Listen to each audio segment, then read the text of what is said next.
ನನ್ನ ನೆಚ್ಚಿನ ಶುಭೋದಯ ಓದುಗರೆ ಮತ್ತು ಕೇಳುಗರೆ, ನಾನು ಎಸ್ ಪಿನಾಯಕ್ ಎಂದಿನಂತೆ ಇವತ್ತು ಸಹ ಹೊಸ ಶುಭೋದಯ ಬರೆದಿದ್ದೇನೆ. ಇವತ್ತಾದ ದಿನಾಂಕ 15 ಜೂನ್ 2024 ಶನಿವಾರ. ಇವತ್ತಿನ ಶುಭೋದಯ ಈ ರೀತಿ ಇದೆ.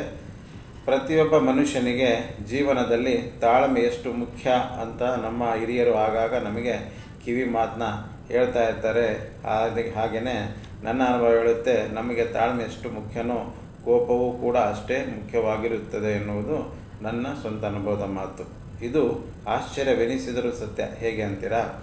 ಒಮ್ಮೊಮ್ಮೆ ನಮ್ಮ ತಾಳ್ಮೆ ಜೀವನದ ಕಷ್ಟವನ್ನು ಇಲ್ಲವೇ ಆಪತ್ತನ್ನು ಅಥವಾ ಸಂಕಷ್ಟವನ್ನು ದೂರ ಮಾಡುತ್ತದೆ ಎನ್ನುವುದರಲ್ಲಿ ಅನುಮಾನವಿಲ್ಲ. ಆದರೆ ಕೋಪವು ಸಹ ಕೆಲವೊಮ್ಮೆ ಕೆಟ್ಟ ಜನರ ಸಹವಾಸವನ್ನು ಮಾಡದಂತೆ ದೂರವಿಡುತ್ತದೆ. ಆದರೆ ಕೋಪವನ್ನು ಎಲ್ಲಿ, ಯಾವಾಗ ಮತ್ತು ಯಾರ ಮೇಲೆ ನಾವು ಮಾಡ್ಕೊತಾ ಇದ್ದೇವೆ ಅಥವಾ ಪ್ರದರ್ಶನ ಮಾಡ್ತಿದ್ದೇವೆ ಅನ್ನೋದನ್ನು ನಾವು ಬಹಳ ಸೂಕ್ಷ್ಮ ಮತ್ತು ಗಂಭೀರವಾಗಿ ಗಮನಿಸಬೇಕಾಗುತ್ತದೆ. ಕಾರಣ, ನಮ್ಮ ಮತ್ತು ಅವರ ಒಳ್ಳೆ ಬಾಂಧವ್ಯ ಅಥವಾ ಸ್ನೇಹ ಮತ್ತು ಸಂಬಂಧ ಈ ಕೋಪದಿಂದ ಕೆಟ್ಟು ಹೋಗಬಾರದು ಎನ್ನುವುದು ನನ್ನ ಅನುಭವದ ಮಾತು.